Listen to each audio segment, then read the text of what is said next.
حضرت اسماء بنت ابی بکر رضی اللہ تعالی عنہا آپ مکہ سے جب چلی ہیں تو حاملہ تھیں اور مدینے میں پہنچے ہیں تو قباء کے مقام پہ آپ کے ہاں ایک بچے کی ولادت ہوئی۔ ایک تو وہاں پہ کفار کے ہاں یہ بات عام طور پہ پائی جاتی تھی، وہ کہتے تھے کہ مسلمانوں کے ہاں اولاد پیدا نہیں ہوگی، ان کے اوپر جادو ہو چکا ہے۔ ایک تو اس چیز کو توڑ دیا گیا ہے، اللہ تعالیٰ نے حضرت اسماء بنت ابی بکر کو بیٹے کی نعمت سے نوازا ہے۔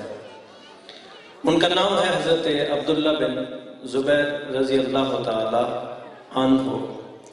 حضرت اسماء بنت ابی بکر نے اس بچے کو اٹھایا اور سرکار دو عالم صلی اللہ علیہ وسلم کی بارگاہ میں لے گئی۔ آپ نے اس بچے کو اٹھایا، یعنی سرکار دو عالم صلی اللہ علیہ وسلم نے اس بچے کو اپنی گود میں اٹھایا اور ایک کھجور چھوارا منگوایا، اس کو چبا کے اس بچوں کے تالوں کے ساتھ لگایا اور اس بچے کی برکت کے لیے، اس کی آنے والی زندگی کی آسانی کے لیے دعا فرمائی۔ یہ ضروری نہیں ہے کہ گھٹی ڈالنے والا رشتہ دار ہی ہو، بلکہ علماء فرماتے ہیں کہ کسی اللہ کے نیک بندے سے گھٹی ڈلوانی چاہیے، اس سے بھی زندگی پہ بہت بڑا اثر ہوتا ہے۔